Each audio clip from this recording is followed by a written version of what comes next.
नमस्कार। आज बात करते हैं भारत की E20 पेट्रोल पॉलिसी की। एक ऐसी पॉलिसी जो लाई तो गई थी बड़े फायदों के लिए, लेकिन आजकल हर तरफ विवादों में घिरी हुई है। हाँ, पूरे देश में ड्राइवर्स परेशान हैं। हर तरफ से खबरें आ रही हैं कि ये जो नया E20 पेट्रोल है, इसकी वजह से गाड़ियों में अजीब-अजीब सी दिक्कतें आ रही हैं। तो सवाल ये उठता है कि आखिर ये है क्या?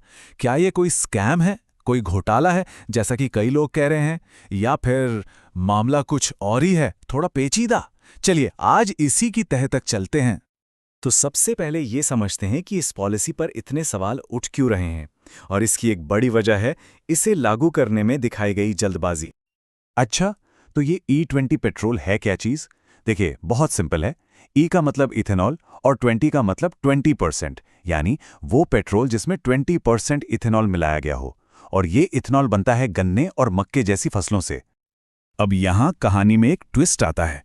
सरकार का जो ओरिजिनल प्लान था वो E20 को 2030 तक लागू करने का था, लेकिन फिर अचानक से प्लान बदल गया और टारगेट को 5 साल पहले यानी 2025 में ही पूरा करने का फैसला हुआ। और बस यहीं से सारी गड़बड़ शुरू हो गई। और नतीजा क्या हुआ? चारों तरफ से शिकायतें। एक रिपोर्ट में तो साफ साफ कहा गया कि भाई बाजार में बिना इथेनॉल वाला पेट्रोल मिल ही नहीं रहा है, और इसकी वजह से गाड़ियों में मैकेनिकल डैमेज हो रहा है, उनकी परफॉर्मेंस गिर रही है। तो फिर सवाल उठता है कि इतनी जल्दबाजी क्यों थी? सरकार ये पॉलिसी लाई ही क्यों? देखिए, इसके पीछे जो सोच थी वो काफी अच्छी थी। 4 बड़े वादे किए गए थे। पहला, कि हमें बाहर से तेल कम खरीदना पड़ेगा।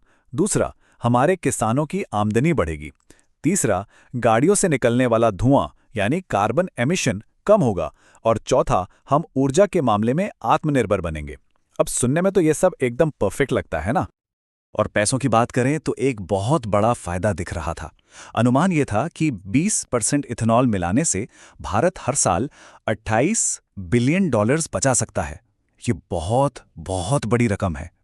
तो जब इरादे इतने नेक थे, फायदे इतने बड़े दिख रहे थे, तो फिर गड़बड़ कहाँ हो गई?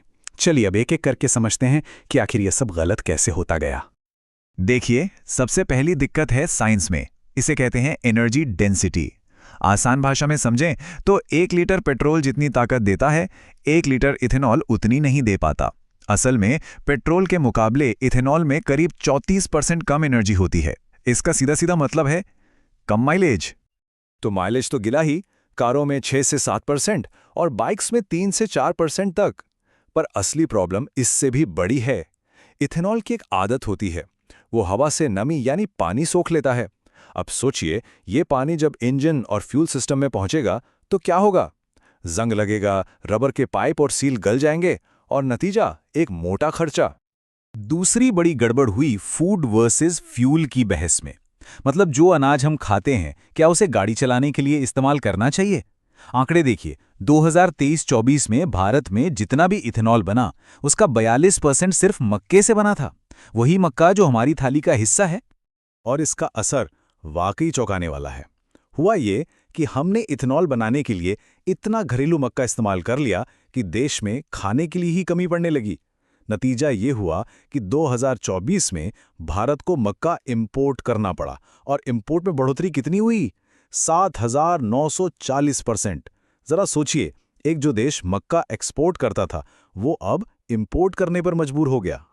तीसरी प्रॉब्लम ने तो सीधा आम आदमी को फंसा दिया। एको जैसी इंश्योरेंस कंपनियों ने हाथ खड़े कर दिए। उन्होंने साफ साफ कह दिया कि भाई अगर आपकी गाड़ी E20 कंपैटिबल नहीं है और इस पेट्रोल से इंजन में कोई खराबी आई तो हम कोई क्लेम नहीं देंगे। इसे घोर लापरवाही माना जाएगा। मतलब पेट्रोल तो डालना मजबूरी है, और अगर गाड़ी खराब हो गई तो खर्चा भी अपनी जेब से भरो। और एक और पहलू है जिसे नजरअंदाज नहीं कर सकते, और वो है पानी। क्या किसी को अंदाजा है कि सिर्फ 1 लीटर इथेनॉल बनाने में कितना पानी लगता है? अगर गन्ने से बना रहे हैं तो करीब 3,630 लीटर। एक ऐसे देश में जहां कई हिस्सों में पानी की किल्लत है, ये एक बहुत बड़ी चिंता की बात है।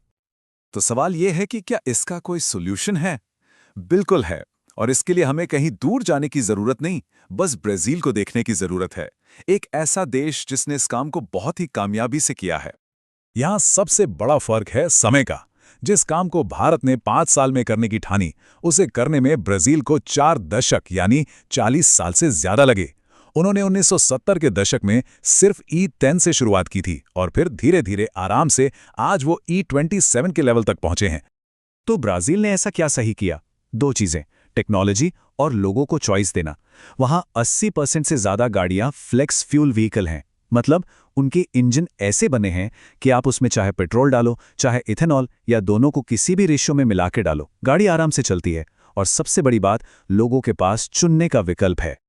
तो ब्राजील के इस मॉडल से सीखकर भारत अपनी पॉलिसी को कैसे ठीक कर सकता है? कुछ बहुत ही सीधे और साफ कदम उठाए जा सकते हैं। पहला कदम, इस जल्दबाजी को रोकें। 2030 की जो ओरिजिनल डेडलाइन थी उसी पर वापस जाएं। दूसरा कदम, खाने वाले अनाज यानी मक्के और गन्ने पर निर्भरता कम करें और E2G एथेनॉल पर फोकस करें जो खेती के कचरे से बनता है। और तीसरा और शायद सबसे ज़रूरी कदम, लोगों को ऑप्शन दें, पेट्रोल पंप पर E10 और E20 दोनों उपलब्ध कराएं।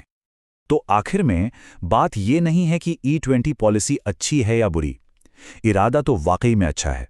असली सवाल यह है कि क्या हमारा एग्जीक्यूशन, हमारा इसे लागू करने का तरीका हमारी बड़ी बड़ी महत्वाकांक्षाओं से मेल खा सकता है? क्योंकि इसी एक सवाल के जवाब पर हमारे देश के ईंधन का भविष्य टिका है।